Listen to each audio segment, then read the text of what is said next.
সে বটতলাতে দেবী চন্দ্রানী পাঠ হতো, ঠাকুর শুনতে খুব দ্রুত পাঠ। তো 2-3 পাতা পড়ার পরে ঠাকুর বলতেন কয়েকটা পাতা পাতা, কয়েকটা পাতা। একটা জায়গায় একটি ঘটনা আকর্ষণীয়, দেবী চন্দ্রানীকে দীক্ষা দিয়ে দিলেন ভবানী পাঠক। সন্ন্যাস দীক্ষা হয়ে গেল দেবী। এবার দেবীকে তিনি বিদায় দেবেন।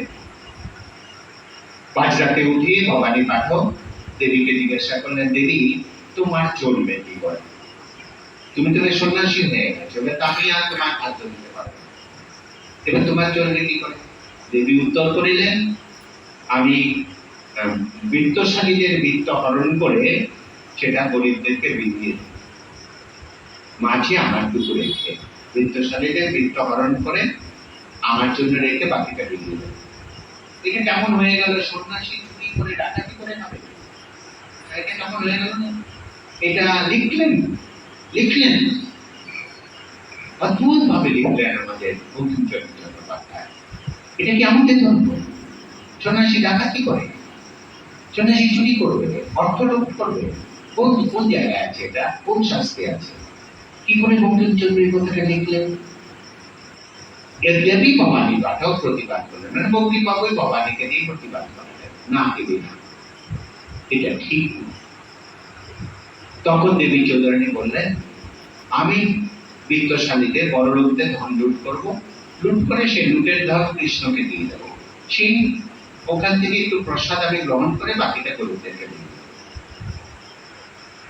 ডাকাতের সঙ্গে থেকে ডাকাতি তার একমাত্র অবলম্বন, আর কিছু পেলেন না। ভবানী পাঠক পাশ করে দিলেন, ঠিক আছে। সঙ্গে সঙ্গে ঠাকুর বললেন, পাতা উল্টাও তো, এটা মতুয়া বুদ্ধি। ভগবানকে যে ধন দিয়ে দিলে সেখান থেকে নিজের স্বার্থ উদ্ধার করছো, তারপরে গরিবকে বিলাচ্ছ। এটা কোন ধরনের সন্ন্যাস?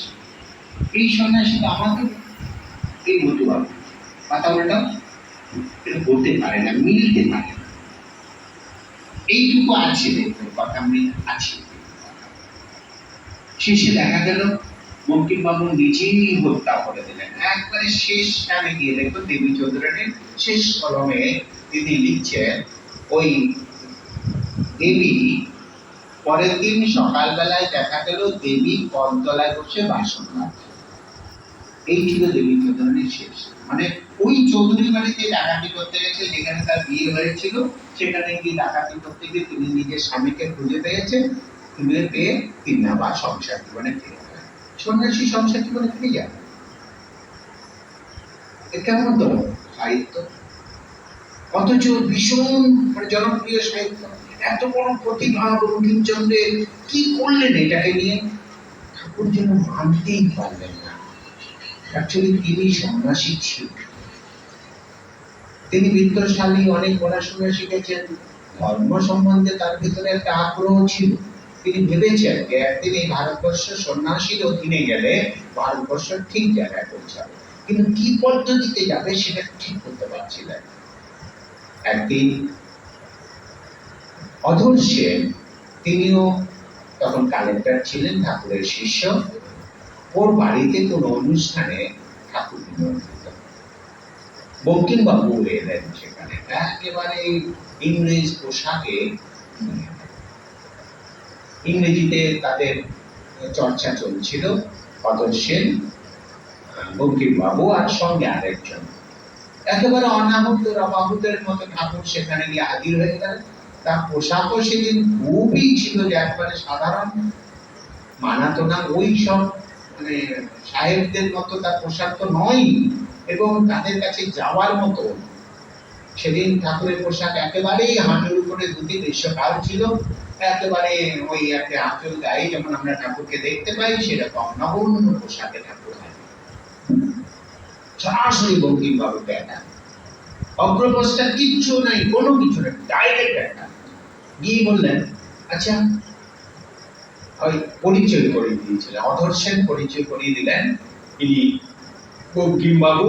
আর বঙ্কিমবাবুকে পরিচয় করলেন, ইনি দক্ষিণেশ্বরে ঠাকুর শ্রী রামকৃষ্ণ। এই নামটা শুনেছেন, বঙ্কিমবাবু শুনেছেন, কিন্তু এই দুনিয়ার লোক একে নিয়ে মেতে উঠেছে, এটা তিনি মানতে পারেন। মূর্খ একটা মানুষকে নিয়ে কেন এত মাথা ব্যথা? যাই হোক, কোনো কারণেই হয়তো বঙ্কিমবাবুর পছন্দ ছিল না ঠাকুর।